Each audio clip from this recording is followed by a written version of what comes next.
And welcome back. As I said earlier, Breastlink sponsors our Monday show, and we thank them for that. Today we have on Nancy Link, and you are a registered dietitian nutritionist. I am, yes. And how long have you done that? I know you're obviously you do this for Breastlink, but did you get into this field quite a while ago? I did. I've been a dietitian about 25 years. Mm-hmm. I was always interested in food when I was growing up. I loved to be in the kitchen with my mom. But when I was a young mother myself, my son was diagnosed with diabetes when he was just a toddler. And I wanted to do something that could help. Right. And so I went back to school and became a registered dietitian at that time. And since then, I've worked in a hospital environment, in a federally funded nutrition program in the community, and then most recently I worked for the past 16 years for UC Irvine in research. Oh, very good. I retired from the university about 4 years ago, and was kind of looking at what I was going to do, and my husband recommended that I come into the Breastlink office because my husband started Breastlink a long time ago, and he said that he had a lot of patients that would love to hear something about how they could eat, how they could change their lifestyle. So you know what's interesting, you mentioned becoming a dietitian years ago. I seem to recall that back then that's all it was called, and then the nutritionist part got kind of added onto it later. Am I right? You're absolutely right. The nutritionist. Is it two different fields, or they just expanded over the years? Well, what happened is that anyone can be called a nutritionist. You don't have to have any education, and there's a lot of nutritionists out there. Registered dietitian is a different thing entirely. It's a bachelor's degree followed by a year internship. There's an accreditation process. We have to follow continuing education guidelines, and so it's much more regulated, and it's a much more scientific background. So we were called registered dietitians, and last year they added nutritionists to kind of differentiate between the two groups. Yeah, very good. Yeah. You mentioned the different guidelines that are out there, and I think that it's one of the most confusing things to the average person because we see it change all the time, which is kind of typical of the government, right? We hear that, 1 year, well, eat more of this is good, and then they change it the next year, and you're like, well, what just happened? Right. Is it hard to follow these guidelines? Do you see all these different changes all the time that you have to keep up with? Well, I think that what happens is a lot of individual studies are reported, and those get picked up and they're interesting, but it might not represent the whole of the evidence, the science behind certain things in nutrition. So what happens is every year the government convenes a committee, and that committee reviews the dietary guidelines for Americans that have been used for the past 5 years, and they make recommendations. So recently, last week, the most recently convened committee came out with their recommendations, and so right up until this point we've been using the dietary guidelines for Americans from 2010, and so the government is about to release new guidelines for 2015, and we use those committee recommendations that were released last year. So that's really the gold standard. Over the course of 5 years, there's lots of different new research studies that come out, but that doesn't necessarily change what we should be doing. We have to wait for that committee to evaluate all of the science and then make their recommendations.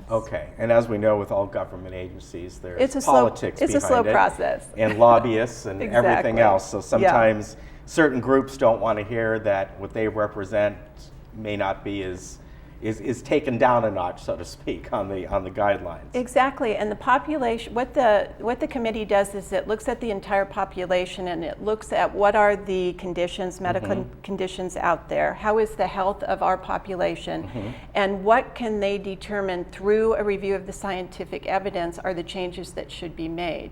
So what this latest report found is that over 2/3 of American adults and almost 1/3 of American children and adolescents are overweight or obese.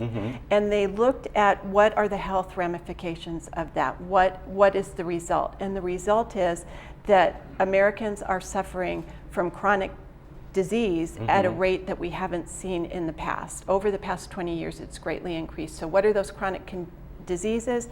They're cardiovascular disease, heart disease, type 2 diabetes, risk of hypertension, and of course, most importantly to us at Breastlink, risk of cancer. What are some of the simple things that people can do, just the average person?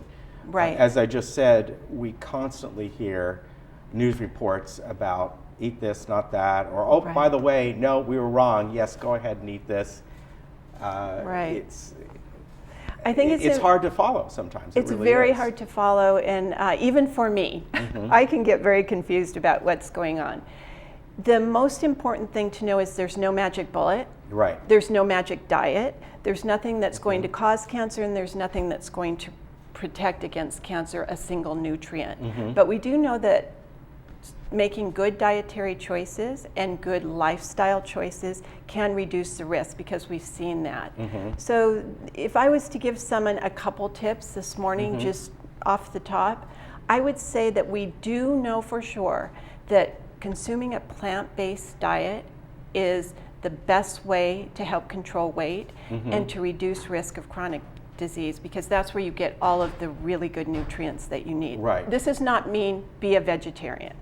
It means increase those types of things. Yeah, make most of the foods that you eat every day fruits and vegetables. So my recommendation is get to the point where you're consuming 6 to 10 servings of fruits and vegetables a day. Now that's a lot, but it really can make a difference. And most Americans don't eat 6 to 10 servings of fruits and vegetables in an entire week. Wow. So it's a slow process to get to that point, but I think that would be really my number one recommendation.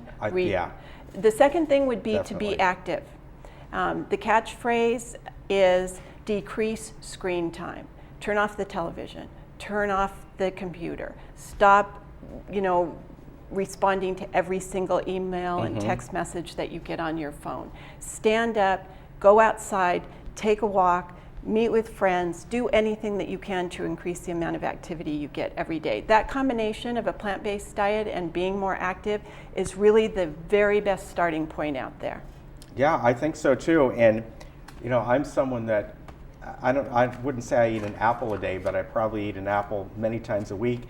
Okay. So I keep people like you away. You know that old saying, apple a day keeps the doctor away. No offense. That's good. And I think that's very important. And at a very young age, my daughter, who is now 8, I grow things in the garden and have done so since before she was born.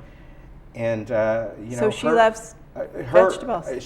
And mainly raw, but yeah, she'll go around and pick the raw kale growing in the yard and things like that. And so that's why I don't believe that when kids saying, they don't like their vegetables. Don't like it. Well, if you start them out growing things, even if it's a little herb, that becomes magic to them. And I think you have such a great audience here. You have such a wonderful population of people in Laguna Woods who can sort of set the example for their children and grandchildren and great-grandchildren. It's such a good opportunity to say, I eat this healthy way. I make good lifestyle decisions. I get plenty of exercise. Maybe take them out with you to do that. Yeah, exactly. I go into restaurants and I hear people say, I can't eat this. I don't eat gluten. I can't eat bread. I don't want dairy. I would love to see an entire group of people who go into a restaurant and say, I'm 6 to 10 servings of fruits and vegetables a day. How can you help me with that? What on your menu will help me to achieve that goal? That would be awesome. I'd just love to see that happen. Yeah, I think you're right. And we certainly have seen that, yes, there are people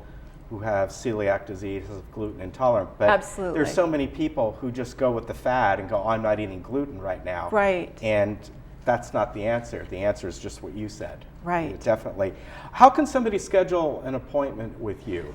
I am at the Breastlink offices. I sort of move around to different offices. And the one here. But the scheduling is the same for all of the offices. So the phone number there is. Yes, I have it here. It is, hold on just a moment, 949-770-0797. You see it on the screen there. And that's the number that you will get the Laguna Hills office, and from there you can ask about all the different services that you have there. Yeah. But I think what you do there, and just in general, is really important. And what I find when I've talked to other people who are also what you are, an RDN, it's as they say the same thing. There's no magic bullet. It's not like this is going to be all right for you. This is going to prevent this.